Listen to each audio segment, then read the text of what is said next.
This is a U.S. Navy seaplane flying into a snowstorm just off the coast of Antarctica. On board are 9 men taking part in a secret mission to claim Antarctica for the USA. As they approach land, the storm gets even worse, and the crew lose all visibility until suddenly, bang! The plane hits a mountain and comes crashing down into the snow.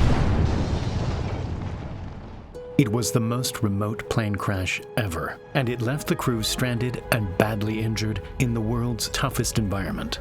But despite the incredibly harsh conditions, 6 of the crew members managed to survive for 13 days until they were finally rescued.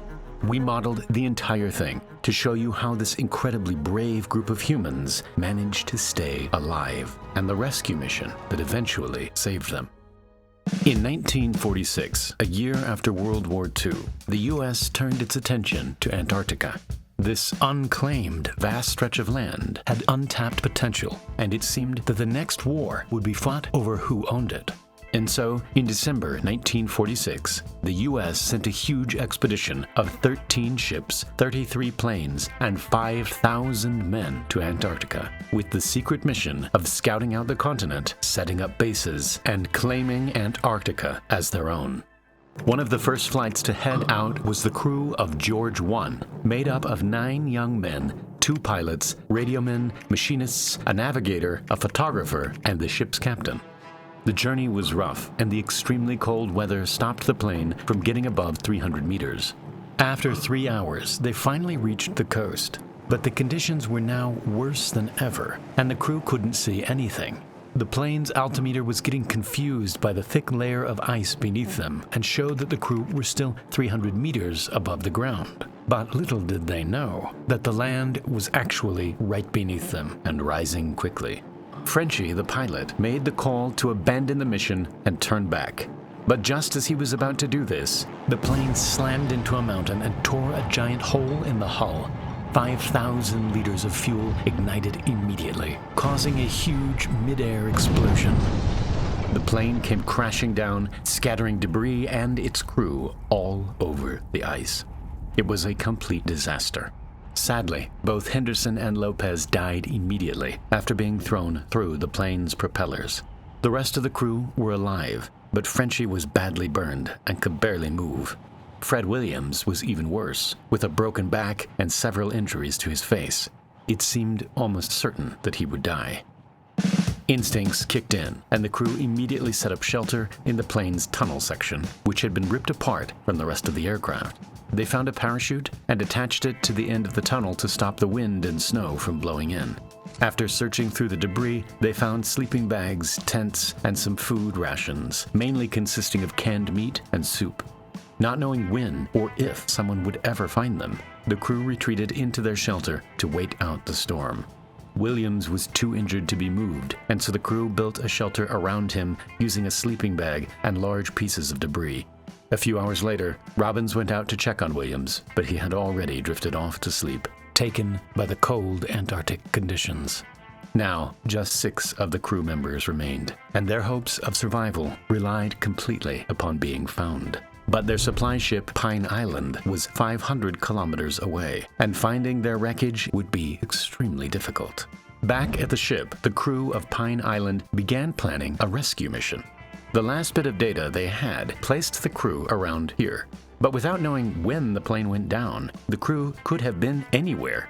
Luckily, they had the data, and it hadn't fallen into the wrong hands. But did you know that your own personal data can easily fall into the wrong hands? Data brokers buy and sell your information to marketing agencies who then fill your inbox with spam. The good news is that you have the right to protect your own data, and that's where Incogni, today's sponsor, comes in. They reach out to these data brokers on your behalf and ask them to remove all data they have about you. All you need to do is create an account, sit back, relax, and watch Incogni do their thing.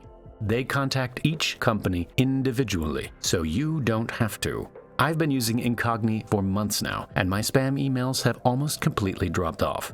Incogni now has a family plan that allows you to also protect your loved ones from scams and spam.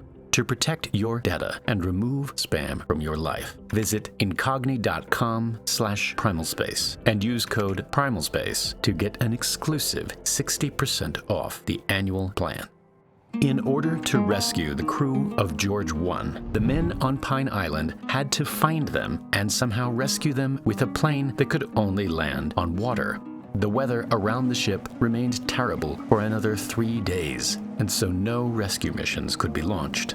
Back on the crash site, the 6 survivors were slowly freezing to death in a -20-degree blizzard. Frenchie was in a really bad way, and his burns meant that he could barely open his mouth. He was slowly dying of frostbite and dehydration. Yet, thanks to the cold and dry conditions, infections, which would have killed him by now, hadn't spread due to the lack of bacteria. Despite all of this, Frenchie never complained once, and he always tried to crack a joke whenever he could. After some more searching around the debris, Robbins found a gas stove and managed to power it by siphoning fuel from one of the plane's spare tanks. He then became the de facto chef of the whole crew, cooking them 2 meals a day, spinach soup followed by peanut butter on bread. On day 4, the weather finally cleared, and the sun was now showering them in light. Despite the situation, they were completely overwhelmed by the sheer beauty of the location. They used this break in the weather to properly bury their dead crew members under the snow. In order to make it easier for recovery crews to find them, they placed metal objects inside the graves that could be picked up by magnetometers. On day 5, the crew of the crash site were running out of fresh food and would soon be down to just cans of dry meat. That day, Robbins went out to look for more equipment and found a camera that belonged to Lopez, the photographer who died in the crash. He took some pictures of the crash site and stored the film in his sleeping bag so he wouldn't forget it. On day 7, the weather around the ship finally cleared, and a rescue plane left Pine Island in search of the crew. Using the last confirmed location of the plane, the rescue team started scanning the ground back and forth in a ladder search pattern. As they reached land, the weather became overcast, and any hopes of seeing the crew had disappeared behind a sea of fog. At this exact moment, Frenchie woke up in a daze and said he heard the sound of a plane in the distance. He hadn't heard anything. He was simply dreaming about being rescued. But as it turned out, the plane had actually passed within 20 kilometers of the crew. Over the next few days, the stormy weather returned once again, and spirits were at an all-time low. The crew were desperate, so they created a large pile of debris that could be set on fire to catch the attention of any nearby plane. Robbins also found some yellow paint and left a note on the wing for their rescuers to see. The crew were running out of time, but their luck was about to change. On the morning of day 13, the good weather finally returned, and the crew were having breakfast, which at this point was just a few slices of apricots. All of a sudden, a low rumble started shaking the ground, getting stronger and stronger until the Pine Island crew had finally found their lost crewmates. The survivors ran out, waving their arms in the air. Their suffering seemed to be finally over. But without landing gear or a safe place to touch down, there was no way for the plane to rescue them. They dropped a note down to the crew that said, "If you can walk to the lake 10 miles north, join hands and form a circle. If you cannot, form a straight line." They immediately formed a circle and began strapping Frenchie to a sled before setting out on their toughest journey yet.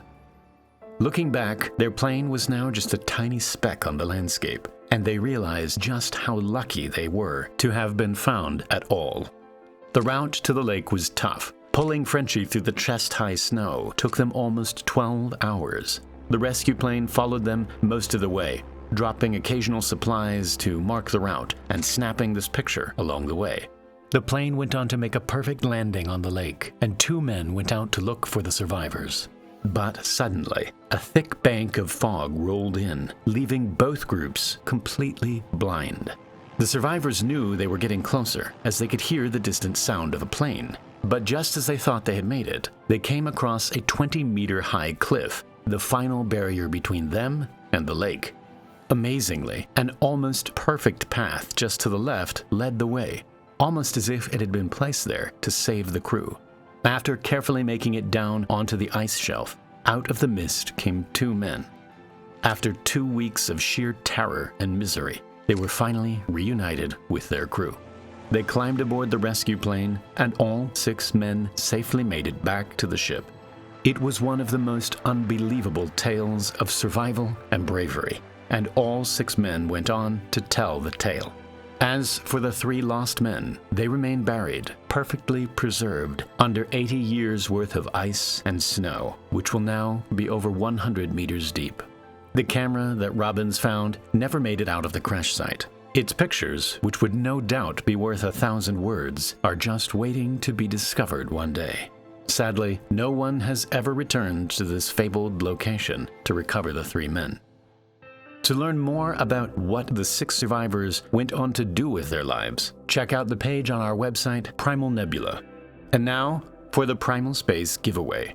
The winner of the previous giveaway is Alexander. Congrats! In the next video, we'll be giving away this Primal Space designed Antarctic poster. All you need to do is sign up at the link below, like the video, and leave a comment saying what you think about this incredible story. Thank you very much for watching, and I'll see you in the next video.